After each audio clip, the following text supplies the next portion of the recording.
안녕하세요. 시어머니의 험난한 인생을 옆에서 지켜본 50대 초반 여자입니다. 세상에 딸 같은 며느리는 없다지만 저희 시어머니는 진심으로 절 딸처럼 여기고 아껴주셨어요. 친딸이 되먹지 못한 인간이었기 때문도 있겠지만 그 정도로 저희 시어머니는 참 마음 여리고 따뜻한 분이었죠. 저는 그런 시어머니께서 생애 마지막 순간에 저에게 남긴 선물에 대한 이야기를 해보려고 합니다.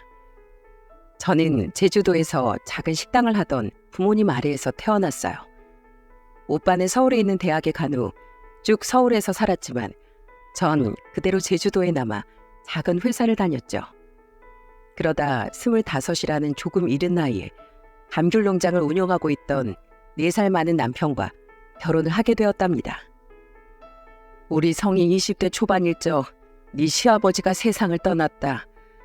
성이는 대학이며 하고 싶은 일 다 포기하고 그때부터 쭉 농장 일에 매달렸어. 성이 남동생 여동생은 평생 제주도에 처박혀 있기 싫다며 농장을 이어받길 거부했는데 자기 아버지 하던 가업을 마지로서 이렇게 나 몰라라 할 수 없다면서 말이야. 내가 있다고 해도 여자인 나 혼자서 저 넓은 농장 일을 도맡아 할 수는 없었거든. 그렇게 착한 우리 성이가 선이 너처럼 좋은 아내를 배필로 맞아서 난 참 감사하다. 남편이 시어머니와 농장을 함께 운영했기 때문에 우리는 결혼한 후 시어머니와 합가를 해서 살게 되었어요. 처음엔 좀 걱정했지만 막상 살아보니 시어머니와의 생활은 아주 많이 즐거웠죠. 시어머니는 긍정의 표현을 입에 달고 사시던 분이었습니다. 오늘은 날씨가 좋아서 감사하다. 자신이 한 밥을 제가 잘 먹어주니 보람차다. 자신의 마음을 흐뭇하게 한 저에게 고맙다 등등. 듣고 있으면 저까지도 하루가 활기차지고 기분이 좋아졌어요. 게다가 시어머니와 전 대화가 참 잘 통했습니다. 시어머니와 함께 웃고 떠들다 보면 시간이 가는 줄 몰랐죠. 남편은 그런 저와 시어머니를 옆에서 지켜보며 흐뭇하게 웃곤 했고요. 어느 날은 시어머니께서 제게 의외의 모습도 보여주시더군요. 네? 어머님이 원래는 해녀셨다고요? 그래, 결혼하면서 농장 때문에 일찌감치 그만두긴 했지만 소시적에 내가 제주도 앞바다 좀 휩쓸고 다녔다. 어디 한번 보여주랴? 깜짝 놀랐습니다. 시어머니는 정말로 방에 들어가 해녀복을 입고 오시더니 절 차에 태워 바닷가로 가시더라고요. 그리고는 한치의 망설임도 없이 바다로 첨벙첨벙 들어가시더니 잠시 후에 수라 몇 개와 꿈틀거리는 무언가를 손에 쥐고 나오시더군요. 시어머니는 씩 웃으며 제게 손을 불쑥 내밀었고 시어머니 손에 있는 물체를 본 전 기겁을 하며 뒷걸음질 쳤죠. 움직인다. 아유, 살았으니까 움직이지. 그건 바로 낙지였어요. 시어머니는 언제 챙겨오신 건지 차에서 도구들을 꺼내 소라를 썰어주셨습니다. 그 소라회를 시어머니가 가져오신 초장에 찍어 먹는데 와, 소리가 저절로 나오더라고요. 어때? 끝내주지? 시어머니는 감탄을 맞이하는 저를 보며 뿌듯하게 웃으셨어요. 저는 그런 시어머니에게 엄지를 척 날렸죠. 그리고 우린 집으로 돌아와 시어머니가 잡아오신 낙지를 데쳐 대낮부터 소주 한 병을 사이좋게 나눠 마셨네요. 기왕 잡아올 거 2마리 잡아오지. 치사하게 나만 빼고 둘이서만 낮술을 즐겼어? 농장에서 돌아온 남편은 그런 우리를 보며 장난스럽게 툴툴댔습니다. 그리고는 입가시 말하며 귤을 까서 우리 입에 하나씩 넣어주었죠. 저와 남편은 2살 터울의 아들을 둘 낳았고 사랑의 결실까지 생기자 우리 가족은 더욱 화목해졌습니다. 저희 집엔 가끔 시어머니의 동생인 시이모님이 놀러 오시곤 했는데 시어머니와 시이모님은 타인인 제가 보기에도 참 우애가 좋은 자매였습니다. 이모님 오셨어요? 그래, 우리 예쁜 조카 며느리 잘 지냈어? 아이고, 결혼 생활이 아주 행복한가 봐. 얼굴이 더 예뻐졌네. 우리 며느린 항상 예쁘지. 2번 말하면 입만 아파. 어디 밥은 먹었어? 아니 언니, 이따 저녁에 비 온대. 우리 파전이나 부쳐 먹자. 그럼 제가 붙여올게요, 이모님. 됐어. 내가 우리 조카 며느리 부려먹으려고 왔을까봐? 내가 전 하나는 기가 막히게 붙이거든. 여기 시어머니랑 앉아서 조금만 기다려. 기대한다, 동생. 시이모님은 시어머니의 동생답게 참 좋은 분이셨어요. 그 때문에 전 시이모님이 놀러 오시는 일이 하나도 싫지 않았죠. 오히려 똑같이 흐르던 나날 중 특별한 이벤트가 생기는 것 같아 좋기도 했고요. 같은 제주도 도민이라며 저희 부모님께서도 시어머니와 각별한 사돈 사이를 유지하셨습니다. 자주는 아니어도 세 분께선 가끔 만나 식사도 하고 차도 마시며 친분을 쌓으셨어요. 어쩌다 한 번은 저희 부모님께서 저희 집에 놀러 오시기도 했고 시어머니께서도 친정 부모님의 식당에 놀러가 세 분이서 약주를 즐기기도 하셨죠. 하지만 저의 모든 결혼 생활이 마냥 행복하지만은 않았습니다. 그건 바로 각각 서울과 인천에 살고 있던 시동생과 시누이 때문이었어요. 엄마, 저 결혼할 건데 서울에 아파트 좀 사주세요. 아버지 돌아가시면서 나온 보험금도 두둑하고 아버지가 남긴 재산도 꽤 있을 거 아니에요. 제가 결혼한 지 3년 뒤 시동생은 결혼을 하겠다며 저희 집에 찾아와 대뜸 돈을 요구하더라고요. 하지만 서울 아파트가 어디 한두 푼입니까? 시어머니는 그래도 시동생이 서울에서 일을 하고 있으니 서울에 집을 구하긴 해야 하지 않겠냐며 시동생에게 무려 2억이라는 거금을 지원해 주셨습니다.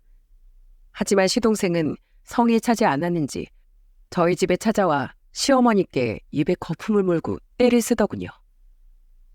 그깟 아파트 하나 못 해줄 거면 자식은 뭐하러 셋이나 낳았어요? 아이고, 우리 집이 부잣집도 아니고 어떻게 기본 5억, 6억이 넘어간 아파트를 턱턱 해주니? 저 정말 기겁하는 줄 알았습니다. 저는 당시 2살이었던 큰아들을 품에 안고 혹시 시동생이 시어머니께 무슨 짓이라도 하진 않을까 걱정되어 지켜보고 있었죠. 그런 시동생을 막은 건 막 농장에서 돌아온 남편이었어요. 너 지금 엄마한테 뭐 하는 짓이야? 넌 2천만 원이라도 모으고 지금 그딴 말 하는 거냐? 받기 싫으면 받지 마. 엄마가 도와주시면 감사합니다 하고 납작 엎드려서 절이라도 할 것이지. 어디 엄마 앞에서 언성을 높여? 당장 안 꺼져? 약한 시어머니 앞에서만 사나운 늑대처럼 으르렁대던 시동생은 형인 남편에겐 찍소리도 못하는 겁쟁이였습니다. 시동생은 남편의 눈치를 보며 집에서 도망을 쳤죠. 결혼 전에도 후에도 시동생은 남편이 일을 나간 틈을 타 자꾸만 찾아와 시어머니에게 돈 요구를 했고 되먹지 못한 망나니였던 건 막내였던 시누이 또한 마찬가지였어요. 엄마, 나 회사 그만뒀어. 나 베이커리 배워서 가게 차리게 돈 좀 대줘. 너 나한테 뭐 돈 맡겨놨니? 왜 이렇게 당당해? 그리고 대비를 해놓고 회사를 그만둬야지. 결혼까지 아내가 이렇게 책임감 없이 굴면 어떡해? 내가 그만두고 싶어서 그만뒀어? 부장이랑 싸웠단 말이야. 그깟 직급 좀 높다고 사람한테 이래라 저래라 시켜대는 꼴이 짜증나서 좀 대들었더니 사람을 잘라버리더라니까. 아이 엄마 좀 도와달라고. 나 시댁이랑 남서방한테 욕 바가지로 먹는 꼴을 엄마가 돼서 그냥 보고만 있으려고? 마음 여린 시어머니는 매번 난색을 표하면서도 차마 자식들 일이라 모른 척을 못하시더군요. 그렇게 시어머니는 남편 몰래 몇 번 두 사람에게 돈을 해주셨고 보다 못한 남편은 결국 시어머니의 통장을 뺏기까지 했어요. 남편에겐 아무 말 못했던 시동생과 시누이는 그때서야 시어머니의 돈을 더 이상 갈취할 수 없었죠. 나머지 두 자식이 그렇다 보니 시어머니는 더더욱 남편과 저에게만 의지를 하셨습니다. 너희는 내가 사는 유일한 낙이다. 그래도 우리 장남하고 큰며느리가 있으니 난 참 복받은 사람이야. 시동생과 시누이 때문에 소가리를 하면서도 시어머니는 끝까지 긍정을 잃지 않으시더군요. 저는 그런 시어머니에게 어떻게든 힘이 되어드리고자 더더욱 시어머니에게 최선을 다해 잘해드렸죠. 하지만 세월의 풍파는 더더욱 시어머니를 괴롭혔습니다. 제가 결혼한 지 8년 뒤 시어머니는 그만 대장암에 걸리시고 말았어요.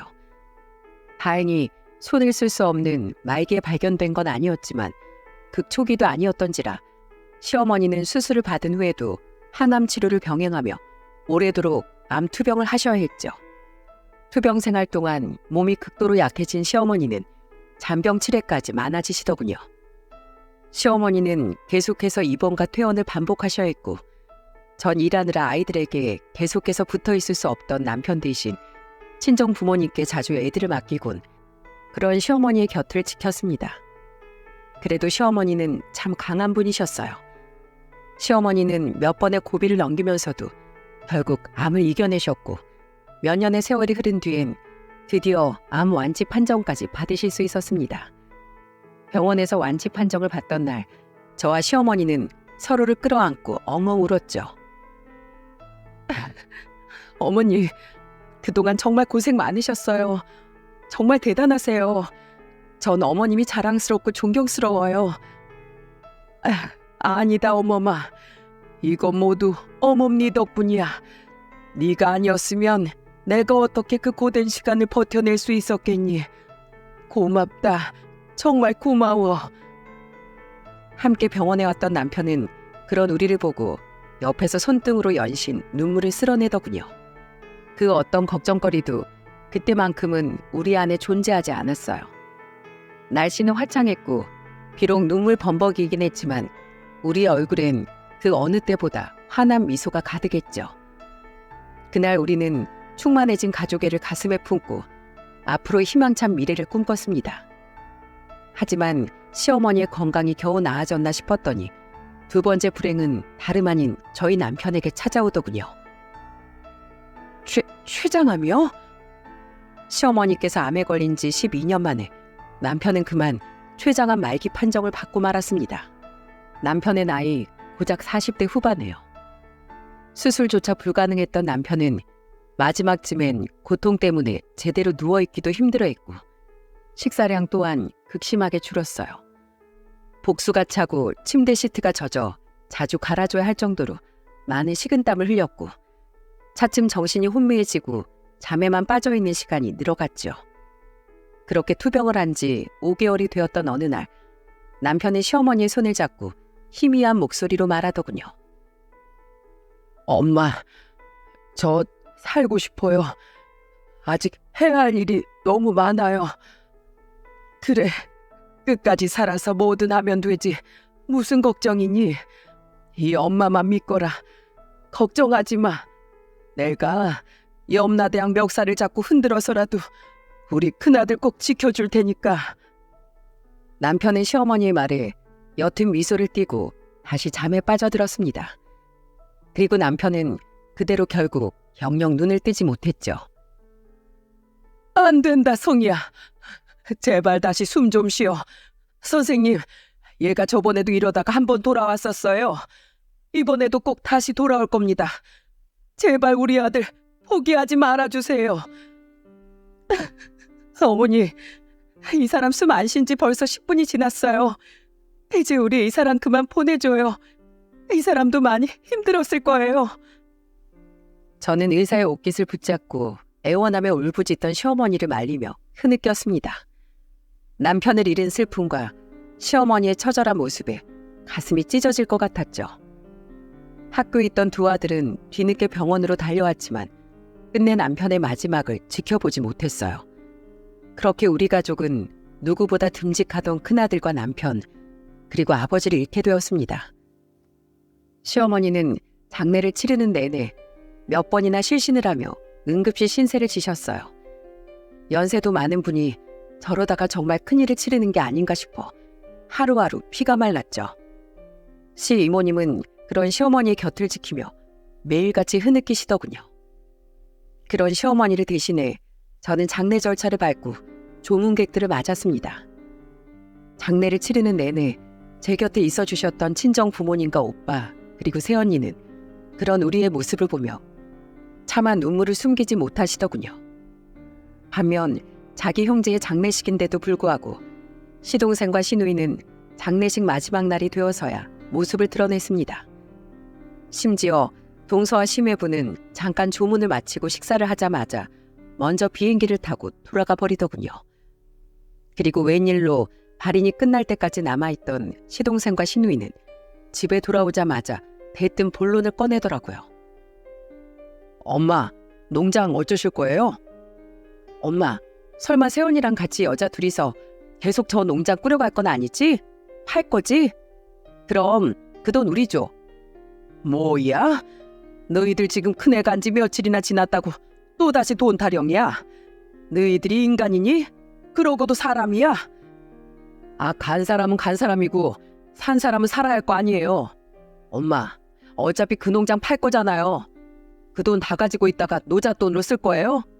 어차피 쓸 데도 없는 돈 왜 쥐고 있으려고 그래요? 그렇습니다.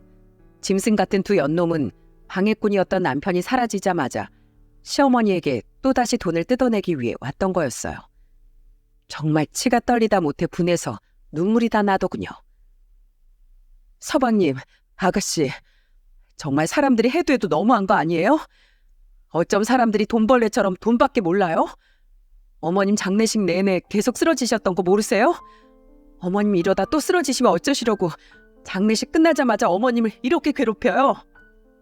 아이, 형수가 무슨 상관이에요? 형도 세상 떠난 마당에 생판 남인 형수는 좀 빠져요. 설마 세연이도 농장에 눈독 들이고 있는 건 아니죠? 꿈도 꾸지 마세요. 어차피 농장은 우리 엄마 명의로 돼 있거든요. 신우이는 제 어깨까지 밀쳐대며 패악을 부렸습니다.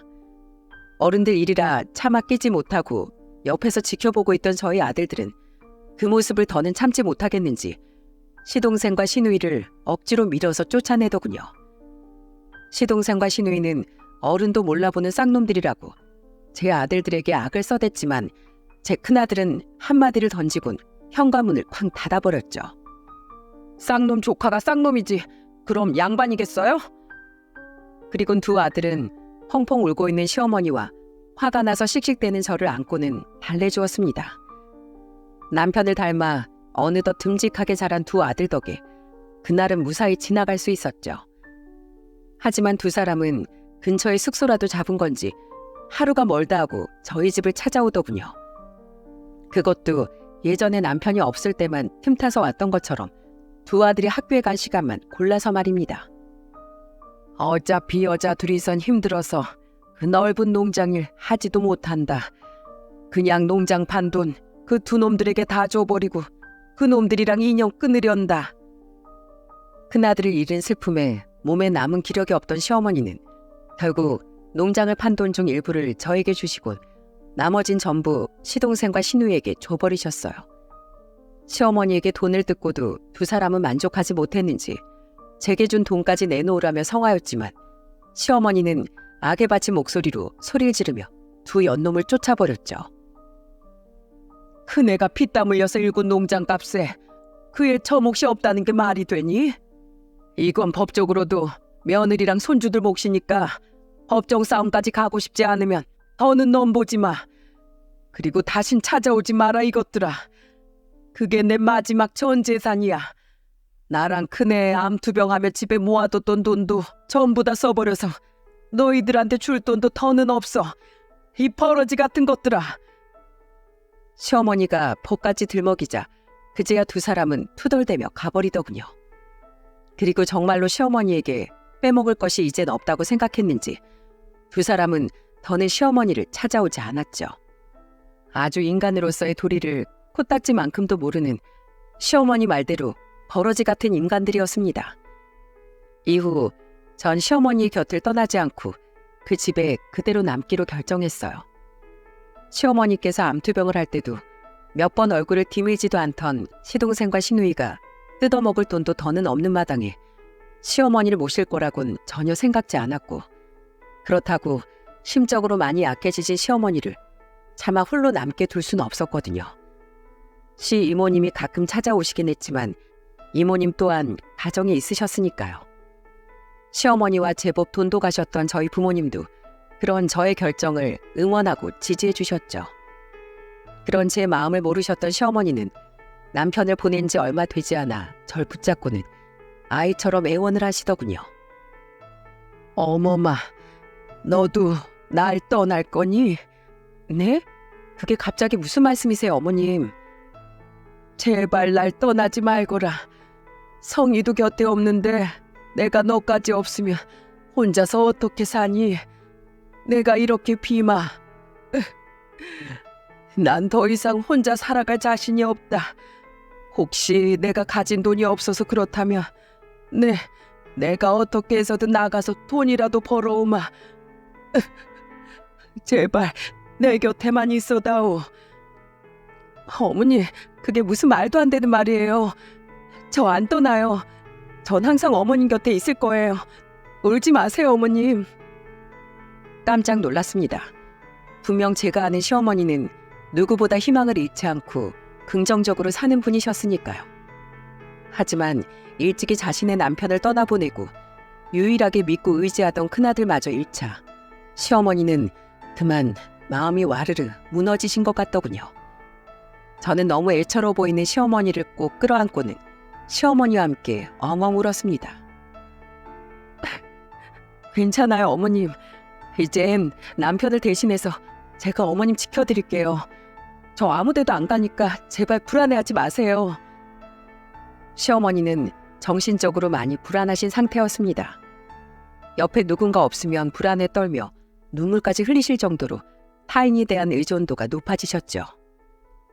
게다가 마음이 약해지자 시어머니는 날이 갈수록 건강을 잃어가셨어요.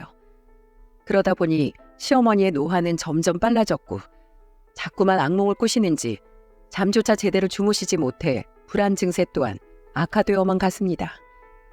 시 이모님은 주말마다 찾아와 그런 시어머니의 곁을 지켜주셨죠.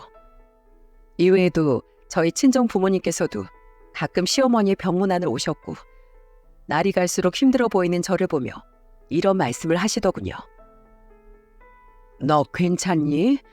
안 되겠다, 선이야. 이 엄마랑 아빠가 도와줄 테니까 사부인께는 죄송한 이야기다만 시설 좋은 요양원에 모시는 건 어떠니? 아니, 엄마. 우리 어머님 지금 많이 불안해하셔서 요양원에 못 들어가셔. 보내고 싶지도 않고. 그냥 지금처럼 어머님 모시고 병원 다니고 정신과 진료도 받게 해드리면서 내가 끝까지 모실래. 엄마도 그랬잖아. 시부모님도 부모님이라고. 네가 그렇게까지 이야기하니 넌 아무 말도 안 하마. 그래도 이 돈은 받아두어. 너희 시어머니 옆에서 통 못 떨어져서 일도 지금 못하잖아. 끝내 엄마는 제 손에 2천만 원이 든 통장을 쥐어주시더군요. 40 중반을 넘은 딸 걱정 때문에 머리가 더 하얘진 것 같은 부모님을 보며 저는 통장을 꾹 쥔 채 눈물만 뚝뚝 흘렸죠. 이후 큰아들은 제주도에 있는 국립대에 진학을 했고 공부를 더욱 잘했던 저희 둘째 아들은 서울에 있는 대학에 붙어 서울로 올라가게 되었습니다. 저는 부모님이 도와주신 돈으로 아들들의 학비를 대줄 수 있었어요. 언니, 나왔어. 우리 조카 며느리도 잘 있었지? 오셨어, 이모님? 아주 맛있는 거 사들고 이 이모님이 오셨지. 언니, 이것 봐라. 내가 언니 좋아하는 방어 사왔다. 오랜만에 우리 소주 한잔 하자. 진규는 주말인데 어디 나갔어? 친구 만난다고 오랜만에 나갔어요. 워낙에 어디 안 나가고 저랑 어머님 옆에 붙어 있으려고 해서 제가 억지로 막 내보냈어요. 오랜만에 술을 몇 잔 드신 시어머니는 이내 방으로 들어가 잠을 청하시더군요. 술 기운이 제법 몸에 돌아서인지 시어머니는 드물게 깊은 잠에 빠져 계셨죠. 시어머니가 잠든 걸 확인한 뒤 저는 조용히 방문을 닫고 다시 식탁에 앉았습니다. 연신 밝은 얼굴이었던 시이모님은 시어머니가 계시지 않자 서글픈 표정을 짓고 계셨어요. 에휴, 너희 시어머니 참 불쌍한 사람이야. 어렸을 때부터 둘째, 셋째가 그렇게 사고치고 문제를 일으키고 다녀서 옛날부터 학교에 불려가 선생님들한테 머리 숙이고 피해 입은 학생이랑 학부모들에게도 사죄하고 돈까지 다 물어주고 다녔지. 게다가 애들이 다 성인이 되기도 전에 형부가 돌아가시는 바람에 언니 마음엔 바람 잘 날이 없었어. 그래도 언니는 웃음 한 번 안 잃고 참 씩씩하게 살았는데 유일하게 몇십 년간 의지했던 큰아들이 그렇게 가버렸으니 절이 될 정도로 상심이 컸던 게야. 속이 말이 아니었겠지. 질부, 아니 선이야. 우리 언니 옆에 남아줘서 너무 고맙다. 네가 아니었으면 우리 언닌 진즉에 세상에 대한 미련을 버렸을지도 몰라. 내가 분명히 말하는데 넌 꼭 어떻게 해서든지 큰 보답을 받을 거야. 보답은 무슨요? 저 그런 거 안 바래요.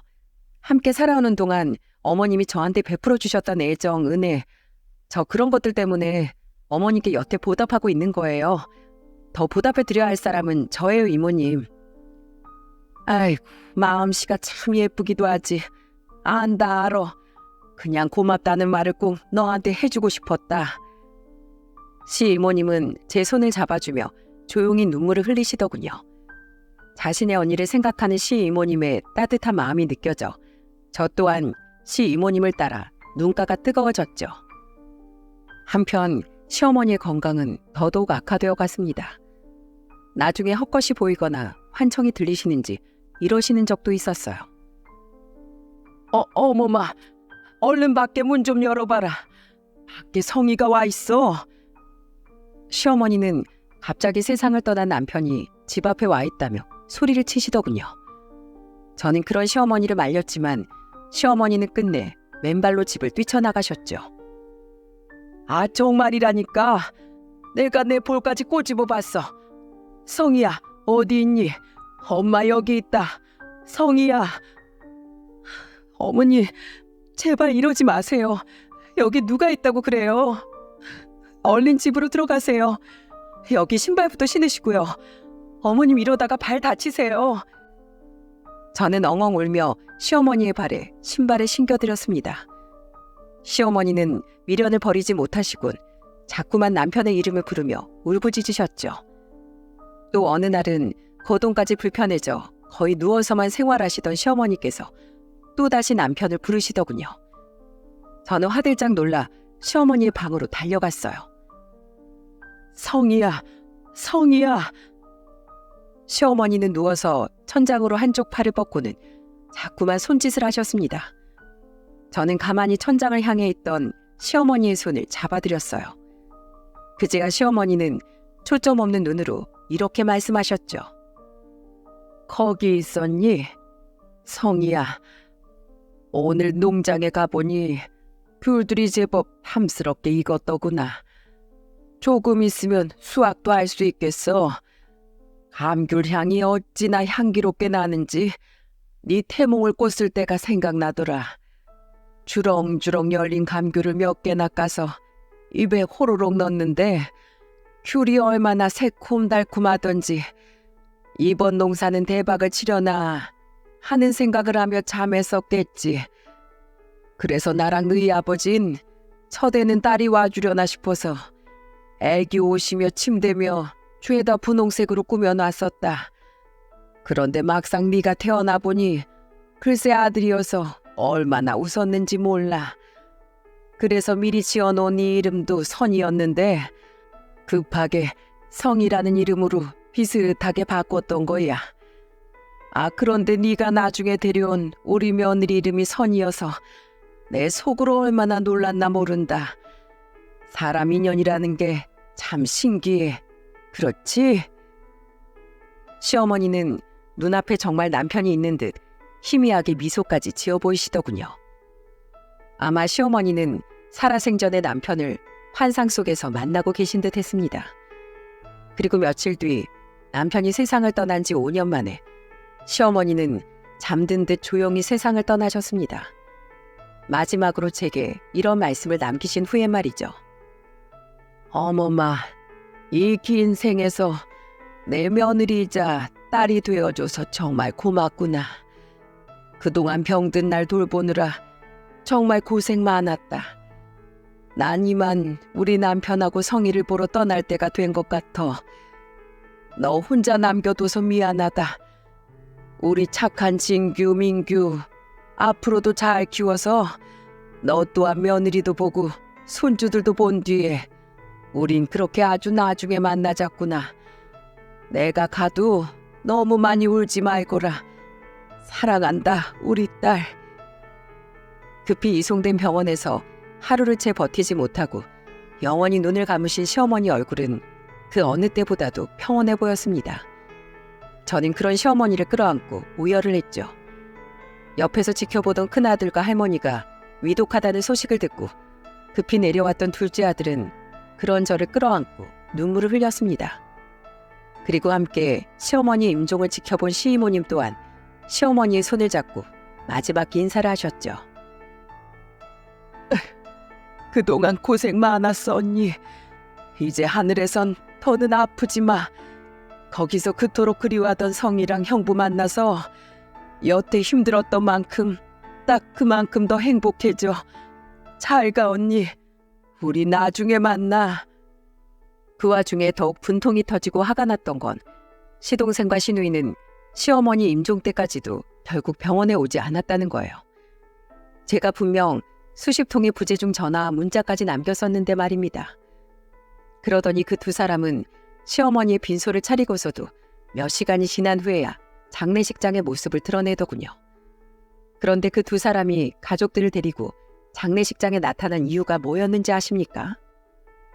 아이고, 사장님 오셨어요? 멀리까지 와주셔서 감사합니다. 창근아, 너도 와줬구나. 고등학교 졸업하고 처음인가? 와줘서 고맙다. 이리 와. 오랜만에 술 한잔 해야지. 진이야, 나야 기정이. 우리 엄마 부고 문자 받았지? 동창이들이랑 다 같이 온다고? 알았어, 이따 봐. 두 사람은 다름 아닌 자신들 앞으로 들어올 부의금을 챙기기 위해 내려왔더군요. 가증스럽게도 조문객들 앞에서 가끔씩 억지 눈물까지 짜내면서 두 사람은 사돈의 8천까지 죄다 불러낼 기세였어요. 거기다 어쩜 저렇게 똑같은 것들만 만났는지 동서와 심해부는 오기 싫었던 티를 팍팍 내며 연신 하프만 쩍쩍 해대다가 밥 먹고 술만 퍼먹길 반복했죠. 그런 부모들 아래서 자란 시조카들이라고 정신이 제대로 박혔겠습니까? 시조카들은 자기 부모들을 졸라 며칠간 펜션을 잡고 논다며 첫날부터 아예 가버리더군요. 10대인 애들을 보호자도 없이 펜션에 보내버리는 부모나 할머니 혹은 외할머니 장례식을 신경도 쓰지 않고 놀궁리만 하는 자식들이나 정말 진절머리가 나기 싫더라고요. 이번에도 역시 3일 내내 장례식장에 와 계시던 저희 부모님은 그들을 보며 혀를 끌끌 차셨고 시이모님은 괜히 자신이 부끄러우셨는지 얼굴을 붉히셨어요. 그리고 저희 아들들은 자신들의 작은 아버지와 고모가 꼴도 보기 싫었는지 아예 그들 쪽으론 시선조차 두지 않았죠.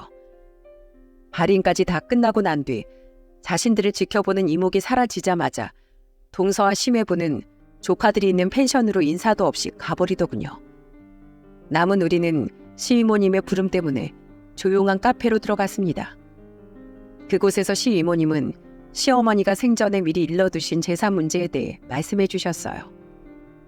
너희들 엄마가 가지고 있던 나머지 재산들은 자식 둘에게 똑같이 나눠준다고 했다. 그리고 며느린 선이 너에겐 지금 살고 있던 집을 남겼어. 자, 여기 관련 서류들이다. 이야, 노인네 이거 돈 없다더니 돈을 조금은 더 가지고 있었네. 알았으면 진지게 좀 뜯어올걸. 근데 새언니는 불쌍해서 어떡한데요?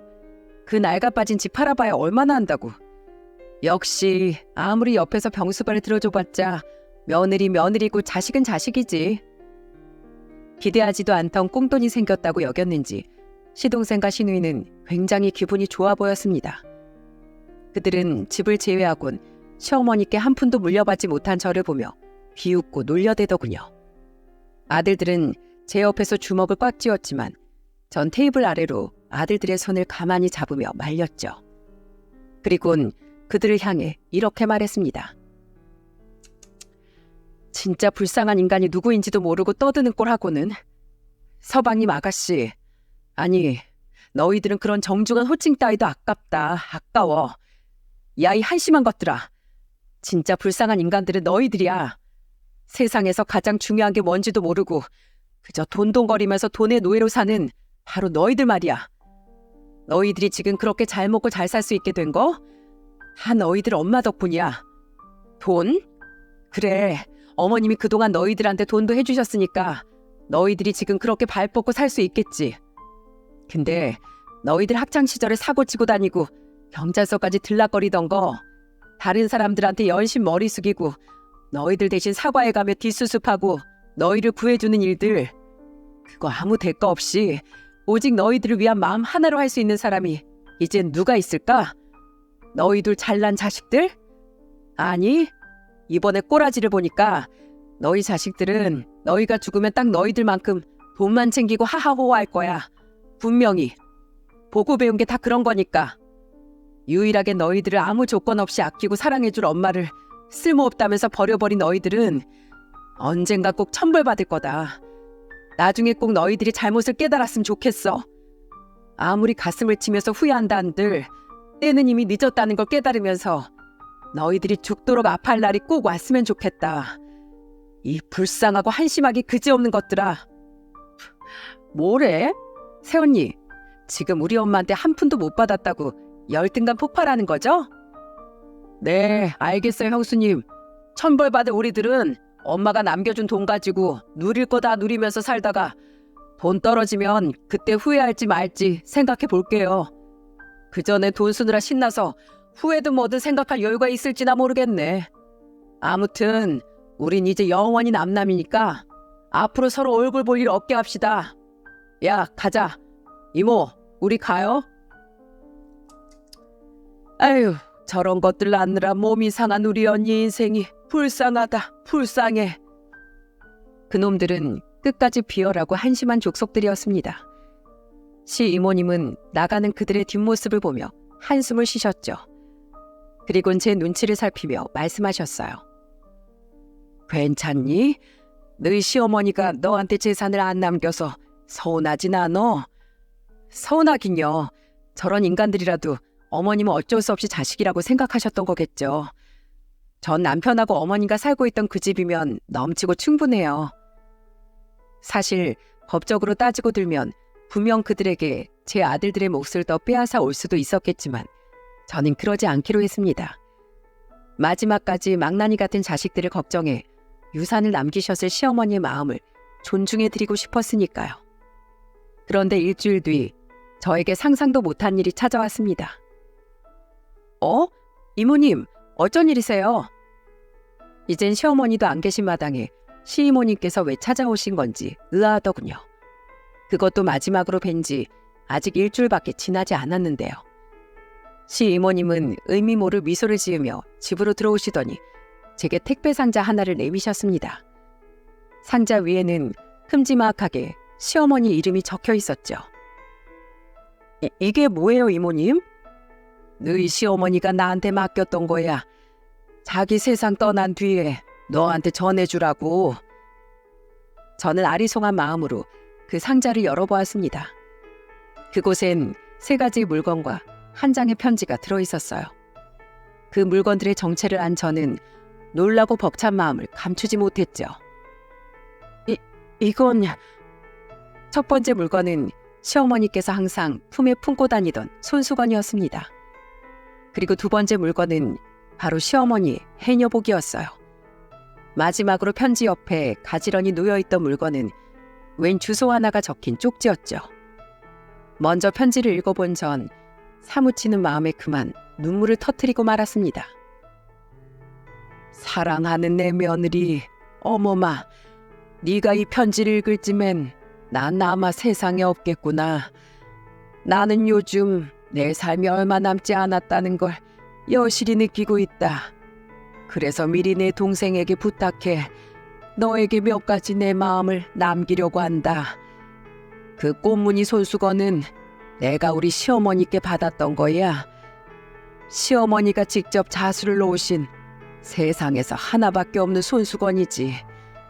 내가 평생 아끼고 간직했던 물건이니 너 또한 언젠가 진규나 민규가 장가를 가게 된다면 언젠가 네 며느리에게 이 손수건을 전해주었으면 좋겠구나. 그리고 해녀복은 언젠가 한번 내가 입은 모습을 본 적이 있지. 내가 해녀로 살던 짧은 시절은 내 인생에서 가장 반짝거리고 싱그러웠던 내 젊음 그 자체였단다. 너에게 이 해녀복을 남기며 난 이렇게라도 더는 아무도 기억하지 못할 내 청춘의 기록 하나를 세상에 남겨두고 싶었다. 마지막으로 쪽지에 적힌 주소에 대해선 너희 시이모에게 물어보렴. 그곳에 너에 대한 내 고마움과 진심을 남긴다. 마음 같아선 내가 가진 모든 걸 너에게 주어도 아깝지 않았지만 그럼 내 자식 놈들이 내 사후에도 분명 널 괴롭혀 댈 테니 어쩔 수가 없었단다. 너와 함께했던 25년의 시간들 난 무척이고 감사하고 행복했어. 넌 성희가 내게 안겨준 내 인생 최고의 선물이었다. 이 편지를 쓰는 순간에도 눈물이 계속해서 눈앞을 가릴 만큼 떠올리기만 해도 고맙고 미안한 내 며느리 선희야. 네가 언제까지고 행복하길 내 하늘에서 빌고 또 빌어주마. 사랑한다. 오래전 바닷가에서 소라한 낙지를 들어올리곤 제게 환하게 웃어 보이던 시어머니의 모습이 눈앞에 아른거렸습니다. 금방이라도 시어머니가 저 문을 열고 들어와 제게 장난기 가득한 웃음을 지어 보이실 것 같았죠. 저는 해녀복을 가슴에 끌어안고 한참을 아주 서럽게 울었습니다. 시어머니가 너무 보고 싶었습니다. 두 아들은 제 등을 감싸고 그런 저를 달래주더군요. 겨우 진정이 된 제게 시이모님은 쪽지에 적힌 주소에 대해 말씀해 주셨어요. 그리고 시이모님의 입에서 나온 이야기는 저에게 굉장한 놀라움을 안겨주었죠. 성희가 세상을 떠난 지 얼마 안 됐을 때 너희 시어머니가 나에게 내 이름으로 땅 하나를 사달라고 부탁하며 돈을 주더구나. 그리고 그 땅을 꼭 자신이 세상을 떠나고 네가 네 시동생과 시누이가 인연이 끊긴 뒤에 네 명의로 돌려달라고 신신당부를 했어. 절대로 자기가 너에게 땅을 남긴 사실을 그 애들이 알아서는 안 된다고 말이야. 너희 시어머니는 알고 있었던 게야.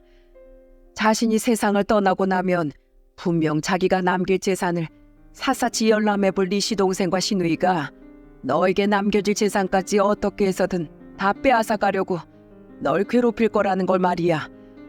네 시어머니는 항상 네 걱정뿐이었어. 그 주소지의 땅은 며느리 널 위해 수도 없이 고민했던 네 시어머니의 애정 그 자체인 곳이란다. 얼마 전에 알아보니 네 시어머니가 시켜서 그 땅을 샀을 때보다 땅값이 꽤나 올랐더구나. 네 시동생과 시누이에게 너희 시어머니가 남긴 재산은 비교도 안 될 만큼 말이야. 조만간 내가 네 앞으로 명의를 돌려놓을 수 있도록 처리해 놓을 테니까 그 땅을 팔든 거기에 건물을 짓든 너 편할 대로 쓰렴. 마지막 순간까지 시어머니는 자식들이 아닌 저를 위해 자식들에게 재산을 나눠주고 시이모님께 이런 부탁까지 하셨던 겁니다. 시어머니의 깊은 사랑에 전 할 말을 잃고 눈물만 흘렸습니다. 시이모님은 그런 저를 꼭 안고는 이렇게 말씀해 주셨죠. 이젠 우리도 이토록 자주 볼 일은 없겠구나. 선이야, 그동안 고생했던 만큼 앞으로는 더 행복해져야 한다. 하늘에 있는 언니처럼 나도 항상 네 행복을 빌어줄게. 그동안 내 언니를 위해 애써줘서 진심으로 고마웠다. 아니에요, 이모님. 제가 오히려 더 감사했습니다. 그렇게 2년이 흘렀습니다. 저는 남편과 시어머니와 함께 살던 그 집에서 여전히 큰아들과 함께 살고 있어요. 큰아들은 지금 대학교 마지막 학기를 다니고 있고 둘째 아들 또한 서울에서 열심히 대학 생활 중이죠. 이모님, 어서 오세요. 일찍 오셨네요. 그리고 저는 시어머니께서 남기신 땅에 2층짜리 건물을 하나 지었어요. 바리스타 자격증을 딴 뒤 1층에 제 카페 하나를 차려 생계를 꾸려나가고 있죠. 그리고 2층에 말이죠. 올 때마다 느끼지만 참 카페를 너처럼 꾸며놨구나.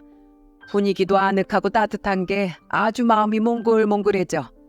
근데 괜히 장사도 끝날 시간에 내가 너희 부모님을 귀찮게 하는 건 아니니? 아니에요. 저희 부모님이 먼저 초대하신 건데요 뭐. 카페 문 잠그고 얼른 같이 올라가요 이모님. 2층엔 바로 저희 부모님께서 식당을 운영하고 계십니다. 원래 장사를 하시던 곳이 워낙 낡았기에 제가 먼저 두 분께 가게 이전을 제안드렸죠. 시어머니께서 남기신 땅은 제법 상권이 좋았거든요. 이전에도 종종 시어머니 병문안을 왔던 저희 부모님은 시이모님과 몇 번 마주치며 친해지셨는데 시어머니가 돌아가신 지금까지도 세 분은 여전히 가끔 만남을 가지고 계십니다. 얼마 전엔 새로 연 제 건물의 부모님 식당에 부모님이 시이모님과 절 초대해 넷이서 함께 반주를 곁들인 식사 자리를 가질 정도로 말이죠. 친정 오빠는 다 같이 옹기종기 모여 사는 우리를 보며 내심 부러워하곤 합니다. 여보, 우리도 여기 내려와서 살까? 당신 회사는 어쩌고? 난 우리 부모님 식당에 취직하고 당신은 선의의 카페에서 아르바이트 하자. 어차피 우리 애들도 다 커서 저들끼리 알아서 살 수 있잖아. 새언니는 장사가 쉬워 보이냐며 오빠의 등짝을 때렸고 저와 친정 부모님은 그 모습을 킥킬대며 바라보았어요. 저는 지금 이렇듯 시어머니를 먼저 떠나보낸 슬픔을 가슴에 묻으며 남은 삶을 이어가고 있습니다. 매일 출근을 할 때마다 이 땅에 담긴 시어머니의 사랑을 되새기면서 말이죠. 다만 이거 하나만은 굳게 믿고 있습니다. 가진 것에 만족하는 법이 없던 두 사람은 가진 돈이 떨어지면 또다시 남의 것을 탐하며 평생 마음이 굶주린 삶을 이어나갈 수밖에 없다는 것을 말이죠. 그리고 마지막에 다다라선 그들이 분명 깨닫길 바랍니다. 그들이 그동안 지독한 결핍을 느끼지 못하고 살아갈 수 있었던 건 다름 아닌 자신들의 엄마인 시어머니의 조건 없는 사랑 덕분이었다는 것을요. 물론 뒤늦게 후회해봤자 더 이상 그들이 기댈 수 있는 시어머니는 이 세상에 존재하지 않겠지만 말입니다. 저는 이 글이 하늘에 계신 저희 시어머니께 가닿길 바라는 마음으로 사연을 보내게 되었습니다.